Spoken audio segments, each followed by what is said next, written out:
Welcome to Rock Your Reinvention. I'm Karen Freeland, your guide to ditching corporate and designing a life you love. If you're ready to shift your mindset, boost your confidence, and finally take action on that dream career or business, you're in the right place. It's your time. Let's rock your reinvention. Today, we're talking about getting unstuck.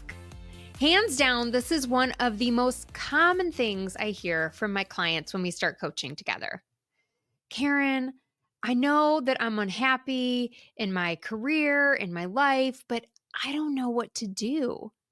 I just feel stuck. So my guess is you have probably felt like this or are feeling like this right now in one way or another. For starters, let's normalize this. It's very natural to be going along, living your life, things are going fairly well, and then something changes. You either have a dramatic moment that throws you into disarray. This could be something like a death, a layoff, infidelity, a diagnosis, or it's a slower onset. You're burnt out. You're feeling lethargic. The things that used to bring you joy no longer light you up. But the point is, the life that was working is no longer suiting you.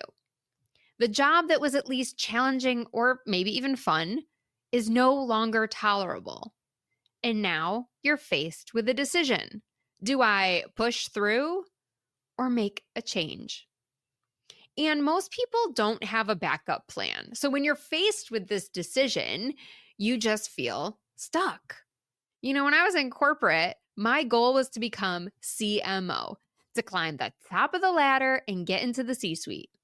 I didn't have aspirations for being a business owner or writing books or joining a nonprofit. I was focused on one thing and one thing only: climb the ladder at all costs and achieve success, right? And we're going to put quotes around the word success. I had the exact same feelings of being stuck. I had no idea what I really wanted out of my life or how to start even figuring out the answer to that question. So, congratulations. If you're feeling this way, you are normal and you can absolutely overcome this. This is not a death sentence. You're not going to feel stuck for the rest of your life. So, what a relief, right? But how do you move forward? How do you get unstuck? And I'm going to tell you some options and some things that you can do in just a minute. But first, I have to give you just a little bit of tough love, okay? I know you might not want to hear this. I know you might not even believe me, but being stuck is 100% a choice. And you get to choose whether you stay stuck or you don't. It's no one else's decision. It's not some secret force out there that you can't break free from that's holding you back. It's you. And I love you. So I mean this with so much love. But if you don't acknowledge that you're the one keeping yourself stuck, you're going to have a lot harder time getting unstuck. Now, this isn't to blame you. That's not what I'm saying at all. This is to give you freedom. Because now that you know you have 100% control over what happens next, you could stop blaming everybody else for your situation. I had a client who wanted to leave her big corporate job, but she kept saying that her husband wouldn't be supportive and that she needed to just keep working, but she was going to fix some other areas of her life first. So finally, I just asked her, I'm like, what did he say specifically that makes you feel like he won't support you? And that's when she confessed that she'd never actually talked to him directly. She was just going off how he's always worrying about money. And so we agreed during our session that she needed to have an actual conversation with her husband and why she wanted to leave and the pros and cons. And lo and behold, after he heard her side of the story, he was super supportive. She was actually keeping herself stuck based on a thought that she had created in her head. See what I mean about you are choosing to stay stuck? The second piece of this, though, is then understanding why you have chosen to stay stuck. And this is incredibly important to uncover. You know, some women stay stuck because of fear. Fear they won't make as much money doing something different. Fear of failing at a new endeavor.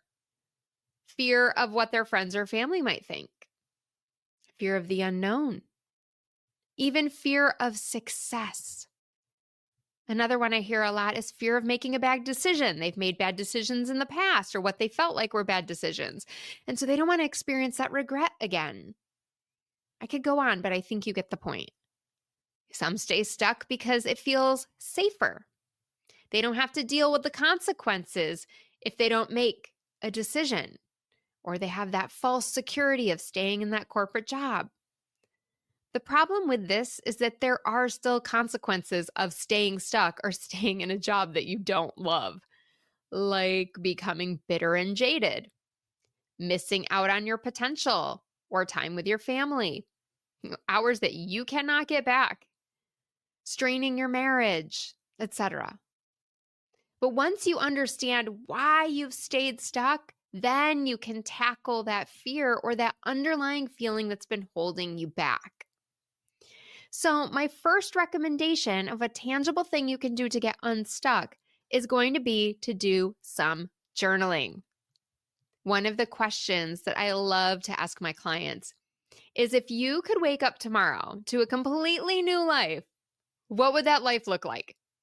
Mind you, we're not talking about financial constraints. I don't want you to worry about education or needing specific certifications. Forget about your responsibilities for a minute. Just paint your ideal life for me. And remember, if you're not big on journaling, this could be recording voice notes or meditating on the question. If you've never really journaled before, you're not going to be great at journaling probably your first time out. That's okay. Stick with it. And the more you do it, the better you're going to get at it. But the idea is just to get curious with yourself and start unearthing what actually excites you. I cannot tell you how many clients have told me I'm stuck, and by the end of their session with me, something has surfaced that they've always dreamed of doing. I'm like, oh, I thought you were stuck. I thought you didn't know what you wanted to do. Isn't that interesting how we just uncovered this thing? No matter how far-fetched your idea may feel, when you are journaling, I want you to capture those ideas. My husband and I went to Discovery Cove in Orlando a few months ago to celebrate Father's Day and his anniversary. And while we were there, one of the dolphin trainers was sharing how she left her big, cushy tech job to come swim with dolphins every day. Like, how cool is that? And one of the things she said was that when she was there just visiting and watching the dolphins, she was talking to one of the head trainers. And she said, if you really want to swim with dolphins one day, you'll figure out a way. And sure enough, her husband ended up getting transferred to Florida for a job, and she started working at SeaWorld. She eventually then transferred over to Discovery Cove a few years later when they had an opening, and now she gets to swim with dolphins every day and loves it. So don't tell me, oh, Karen, no, you don't understand. My dream isn't really practical. I can't actually go do that thing, because that's just another excuse that's keeping you stuck. Oh, Karen, I can't just quit my job and start a daycare because I love being around children, or I can't just open a dog rescue. I mean, that's just not practical. BS. If you want it that bad, you will make it happen. And journaling is such a great tool to pull out these desires that are buried deep within you. Now, another approach that you could take here is to do a friction audit. There is a professor at NYU, Dr. Alter, who recommends that you make a list of all the things that you feel resistance around, that bring you frustration or create negative emotions in your life. And once you know those things and you've got that list, then you can start building an action plan for each one of those things to address those issues. So it's another great way to just start getting unstuck. Now, the next thing you can do is anything different. And you might be going, Karen, that doesn't sound like very helpful advice. Just do something different. And I know I thought the same thing too, but it really does work. So that's why I'm sharing it with you. We're often stuck because we are in such a rigid routine, right? You wake up, you shower, you check your emails before you go to work, you take the kids to school, then you go to work for 8 or 10 hours. You come home, you eat, you give the kids a bath or whatever, take them to their sporting thing. You work some more, you go to bed, and then you do it again for the next 4 days. It's like we have no variety or space for your thoughts and your desires. So the idea is to start shaking things up a little bit. See the world from a different perspective. One of the things I started doing back when I was in corporate and I knew I wanted to change, but I was kind of like, I don't know, what would I do if I wasn't doing this? I started stopping at a park on the way home that I used to drive by, and I would just sit there for 10 minutes and I would overlook the pond or look at the trees. A lot of times I didn't even get out of my car because it was in New Jersey, so it was very cold. But it was a way for me to turn off work, Karen, before coming home to my family and needing to be like mom and wife, Karen. But those 10 minutes were so glorious because I could hear myself think for the first time in a very long time. It was also a different view. There was new scenery and new ideas and thoughts that started to surface about what I really wanted in my life as I was in those moments. Maybe you take a different route home from work. Maybe you walk the dog at night instead of in the morning. Maybe you try a new hobby. You set up a coffee chat with an old friend or colleague you haven't talked to in a while. If you always sit in a booth when you go out to eat, grab a seat at the bar next time. If you never go out to dinner during the week, go out on a random Wednesday. You never know what's going to come of doing something differently. You might meet someone who can open a door for you or just happens to be looking for their next business partner. Maybe you see a billboard with a job posting of your dreams. Or you drive by a children's hospital and you're like, oh my gosh, I always had this dream when I was a kid to cure cancer. Well, maybe it's time to make that happen. I promise you, something will come of you creating these new and different experiences in your life. But you got to get out of your routine and you got to be willing to do some things differently. Okay, another reason you might be stuck could be something a little more tangible. And it comes down to this: living beyond your means. Now, I know money is always a touchy subject, but I'm not going to skirt this issue because I see it way too often. Karen, I can't leave. I have way too much debt. I can't leave my job because I have 2 mortgages. I can't leave because, oh gosh, we send our kids to these Ivy schools and I got to pay for all their stuff while they're there too. I'm going broke, Karen. I can't leave. One of the reasons that I was so free to leave corporate is because how my husband and I managed our money. We had 0 credit card debt. We always used my bonus to make extra mortgage payments. We set aside a really high percentage in our 401ks, and we made the money and savings work for us. So if you are living beyond your means, and that's going to look different for everybody, right? Somebody who makes $20,000 a year and spends $20,000 a year has nothing. And that's the exact same thing that happens to somebody making $1 million a year who spends $1 million a year. You're still both broke. You still got nothing, okay? Nothing to show for it. You have no cash flow, right? So you don't really have choices. You're stuck because of the choices that you've made. So we gotta rein this in if we are living above our means. Now, that doesn't mean that you don't get to have any more fun or you don't get to enjoy life, okay? I'm not talking about this miserable existence where you don't get to do anything. It just means that you're more responsible with your money. You know your goals and you use your resources to help you attain them. I've had clients tell me that they take their entire bonus and spend it on this like big vacation, right? So maybe they get like a 20, 30,000, whatever it is, lump sum in April. And they're like, yep, we're going on like a European vacation. And yeah, maybe every couple of years you do something like that, but not every year. Not if you want to leave corporate anyway. Not if you want options. Maybe you don't really need that boat in that lake house. Maybe you could just find some friends that have one. Maybe you could stop shopping at such expensive stores. You have to make a conscious decision about what you're using your money for. And when you're making really good money, you tend not to think about it very often, right? I certainly did. And I was like, yeah, let's just get takeout tonight. I don't feel like cooking. And I wasn't thinking about it because I just assumed I'd always be in corporate and I'd always be working a corporate job. So who cares if I spend the money because it's going to be there tomorrow. And then you get laid off and you go, oh crap, right. Okay. Maybe I should have saved a little more. The more money you make, the more money you're going to want to spend. It's called lifestyle creep. It's a real thing. It's very common. We know this, but it's not doing you any favors. So if we don't think about it, even when you get those raises and those promotions, suddenly you're going to spend everything you're making. In the book, The Mindful Millionaire by Lisa Peterson, and you know I love this book. If you want to hear more from Lisa, episode 76 of Rock Your Reinvention can help you with that money mindset.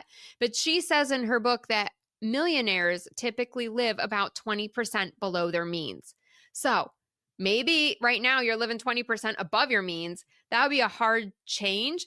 Can you get down to 10% above your means? Can you just live at your means for a while? Can you make a plan then in the next year to get to maybe 5% below your means, right? This, again, doesn't have to happen overnight, but we got to start being conscious of this.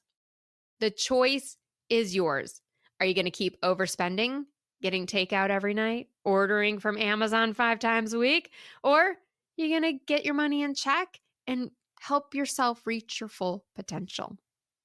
A good financial planner can be really helpful in these situations as well. So if you don't have one, get one. The last thing you can afford to do right now, though, is ignore your finances. All right, the last thing I want to share with you in today's episode is switching up your circle. And I know that can feel like a challenge when you're in a demanding job and time is already scarce. But if you want to change, you need to surround yourself with people who are changing or have changed. Not only will this help you see that change is possible, but it's going to motivate you to take action and do it consistently. When I was first thinking about leaving corporate, I would go to this networking group called Business in Heels. They still exist. They're amazing. I love what they do. And I would go to their Australia chapter meeting and I would show up at 8 p.m. Eastern with my glass of wine because I was still drinking pretty heavily back then. And they'd all have their coffees in hand because it was, 10 a.m. or something their time. And these women inspired me so much and they supported me when I was thinking about making a change. And through that, through constantly being around these women, I saw that starting a business really was a possibility for me. I really could picture myself doing that because every week I saw 40 amazing women who were all business owners doing really cool stuff and making a difference in the world. And I wanted to be part of that. Their energy was infectious. They became my mentors.